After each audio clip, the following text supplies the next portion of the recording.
আসসালামু আলাইকুম ওয়া রাহমাতুল্লাহি ওয়া বারাকাতুহু। শুভেচ্ছা সবাইকে। আজকে যে বিষয়টা নিয়ে আমি কথা বলার প্রয়োজন অনুভব করতেছি সেটা হচ্ছে আজকে যে বাংলাদেশের এই করুণ পরিণতি, বাংলাদেশের আজকে যে নির্মম দৃশ্যগুলো আমাদেরকে দেখতে হচ্ছে, বাংলাদেশের এই যে স্বাধীনতা বিরোধী, মুক্তিযোদ্ধা বিরোধী যে শক্তিটা আমরা দেখতে পাচ্ছি, এটার জন্য দায়ী কে? আমার হিসেবে এটার জন্য একমাত্র দায়ী, এটার জন্য আর কেউ দায়ী না, এটার জন্য একমাত্র দায়ী বাংলাদেশ আওয়ামী লীগ। আমি বাংলাদেশ আওয়ামী লীগকে এই জন্য দায়ী করতেছি, বাংলাদেশ আওয়ামী লীগ দীর্ঘ সময় বাংলাদেশের সর্বোচ্চ সময় ক্ষমতায় ছিল বাংলাদেশ আওয়ামী লীগ। ওই বাংলাদেশ আওয়ামী লীগ গত 16 বছরে বা 15 বছর বা 17 বছর, ওই গত 15-16 বছরে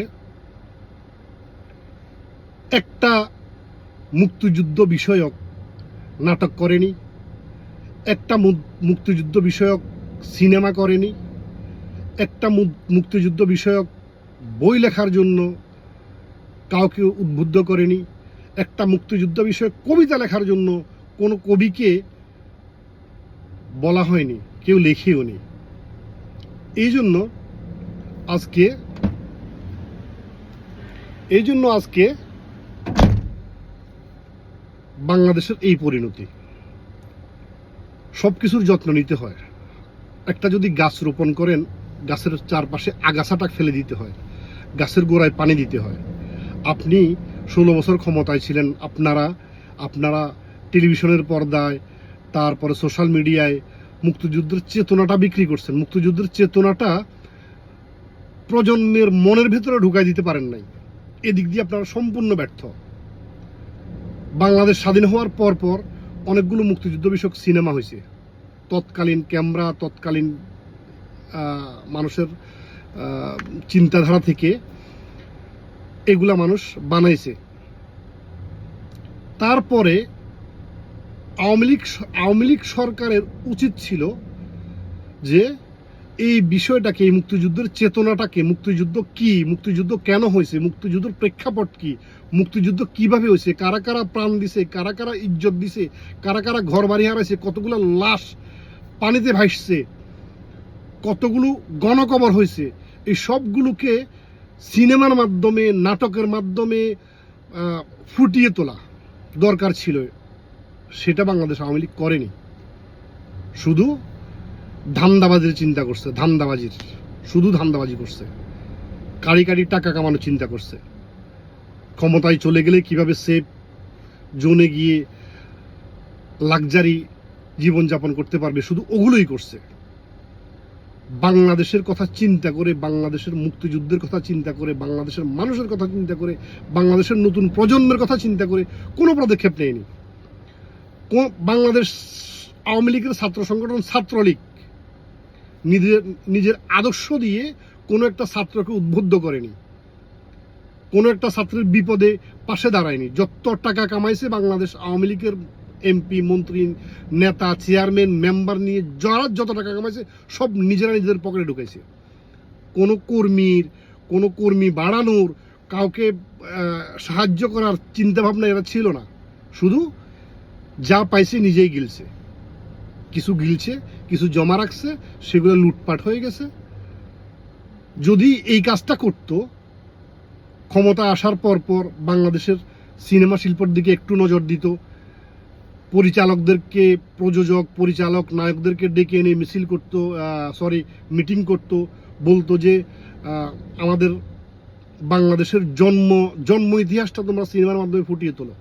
বাংলাদেশের জন্ম ইতিহাস কি, মানুষ এটা দেখুক, মানুষ এটা শিখুক, মানুষের মাথায় মগজে এটা ঢুকুক। সেই কাজটা আওয়ামী লীগ করতে পারেনি অথবা করেনি। আমি 100% শিওর, যদি ও যে 1975 সালে শেখ মুজিবের পরিবারের সবাইকে যে হত্যা করে ফেলছে, শেখ হাসিনা, শেখ রেহানা যদি ওদিন বাংলাদেশে থাকতো, তাদেরকেও যদি হত্যা করা হতো, বাংলাদেশ আওয়ামী লীগ যদি তখন বিলুপ্ত হয়ে যেত। এখন এসে নতুন প্রজন্ম শেখ মুজিবের উপরে পিএইচডি করতো, শেখ মুজিব একটা সাবজেক্ট হতো, বিশ্ববিদ্যালয়ে শেখ মুজিবকে পড়ানো হতো। এবং বাংলাদেশে যে ক্ষমতায় বসতো, যে ক্ষমতায় আসতো, প্রথমে যেত শেখ মুজিবের কবর জিয়ারত করার জন্য। শেখ মুজিবের কবর জিয়ারত করে শেখ মুজিবের কবরে ফুল দিয়ে সে ক্ষমতার চেয়ারে বসতো। শেখ মুজিব এমন একটা লিডার ছিলেন, এমন একটা নেতা ছিলেন, পৃথিবীর বুকে শেখ মুজিবের মতো নেতা খুবই বিরল, খুবই বিরল। শেখ মুজিবকে অপপ্রচার করতে করতে, তারপরে ইতিহাস বিকৃতি করতে করতে শেখ মুজিবকে ওরা মুছে ফেলতে চাইছে এবং ওরা প্রায় সফল। বাংলাদেশের নতুন প্রজন্ম যারা উঠতেছে, যারা এখন বেড়ে উঠতেছে বা বেড়ে উঠছে, ওরা মুক্তিযুদ্ধ কি ওরা জানে না। ওরা শুনছে 1971 সালে মুক্তিযুদ্ধ হয়েছে, পাকিস্তানের সাথে আমাদের যুদ্ধ হয়েছে। পুরোনো সিনেমা, পুরোনো নাটক কেউ দেখে না। হাঙ্গর দি গ্রেট, ওরা 11 জন, এরকম সিনেমাগুলো কেউ দেখে না, ইউটিউব ঘেটেও দেখে না। ইউটিউবে তো আছে, সব জায়গায় আছে, দেখে না এটা কেউ। নতুন কিছু আবিষ্কার হতো, নতুন কিছু বানাইতো, মানুষ দেখতো, নতুন নাটিকা তৈরি হইতো, নতুন কলম লেখা হইতো, নতুন স্ট্যাটাস লেখা হইতো, এবং এটা লেখার মতো কেউ ছিল না। যারা লিখবে, যারা এগুলো নিয়ে ভাববে, সবাই নিজের স্বার্থ নিয়ে, নিজের পকেট ভারী, নিজের ব্যাংক অ্যাকাউন্টটাকে বড় করার চিন্তায় ঘুরছে সবাই। এটা খুবই দুঃখজনক।